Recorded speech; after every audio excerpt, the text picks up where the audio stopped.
I'm Cathy Thomas. Jack Bishop is the executive editor at Cook's Illustrated magazine.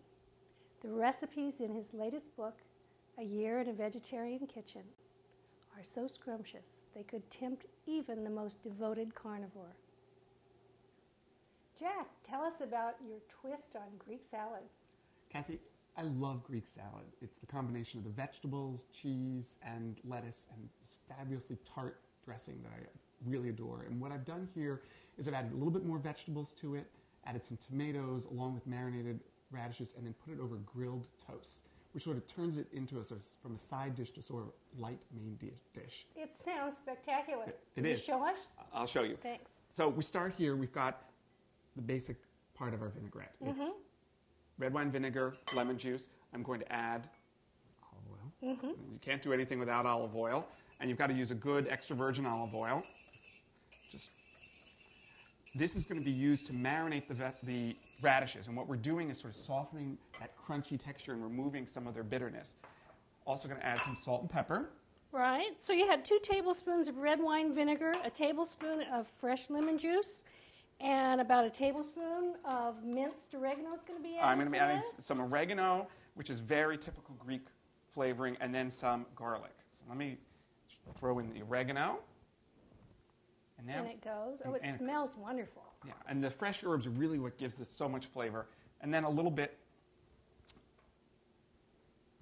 minced garlic, and that's about 1 medium clove there. Yeah, and this is going to be raw, so do not go overboard. This is I sometimes feel like people sometimes use a little too much garlic when it's raw, and you want to mince it very finely. I mean, you don't want to get a big hunk of chopped garlic. It really has to be very finely minced. And you want to make sure that you're not using a gigantic clove because it will be just too strong or too overpowering. The smell of the oregano and the garlic is just wonderful. And now, just give one last whisk, and then I'm going to add radishes, thinly sliced radishes. And the idea is to let them sit for 15, 20 minutes while you're preparing the rest of the salad. And during that time, they will have softened. They will have lost some of that really sharp heat and picked up the flavors of the garlic and the olive oil and the vinegar and the oregano and be a delicious addition to the salad. So I've got here just some beautiful, beautiful tender greens. One of the things that distinguishes a lot of salads in Greece is the addition of fresh herbs directly to the salad. So I'm going to take some mint leaves here. Mint, oregano, thyme can be used this way. And you can use herbs that really aren't very Greek, tarragon or basil. Could be thrown in. These large leaves, I would rip them. Just don't mince them. You sort of want to get a nice hit of it. If it was a small leaf, I would just leave it small and throw it in whole. And you can sort of go more to the mint or less to the mint, but certainly, half dozen leaves or so is not going to be too overpowering and really adds sort of a nice freshness. And if you've got mint in the garden, it's a great thing to do with it. So it's to your taste. To your taste, and really to whatever herbs that are available that are fresh. So I've got a mix of different beautiful greens here ready to be added.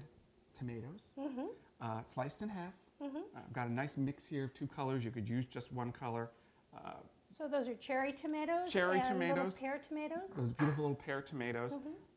Kalamata olives. They've been pitted and quartered or halved, depending on their size. But you basically want to slice them so that they're not too big.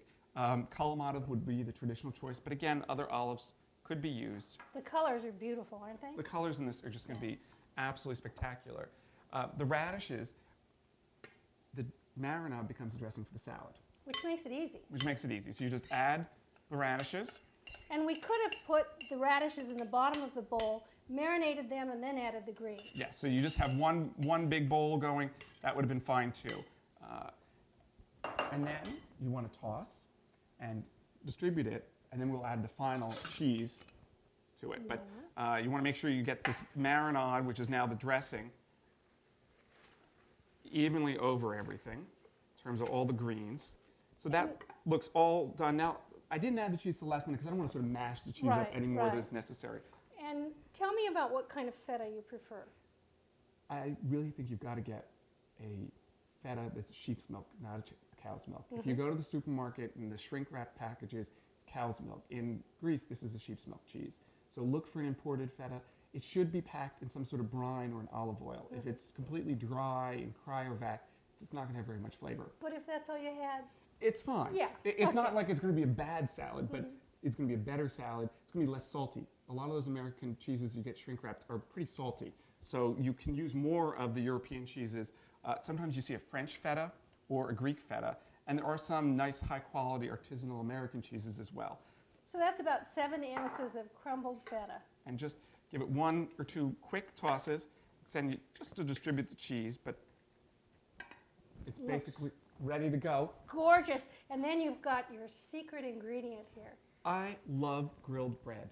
I just think you cannot get enough grilled bread. It's a great thing to do with leftovers. You know, you've got a loaf of bread that's stale. What are you going to do with it? You brush it with olive oil, sprinkle it with salt, throw it on the grill. If you got an indoor grill, that's fine. You're really just trying to get a little color, a little texture to the bread. So it's nice and toasty. Toasty, and that olive oil sort of soaks through the bread and gives it a great flavor. And then what I'm going to do is pile the salad on top. Great.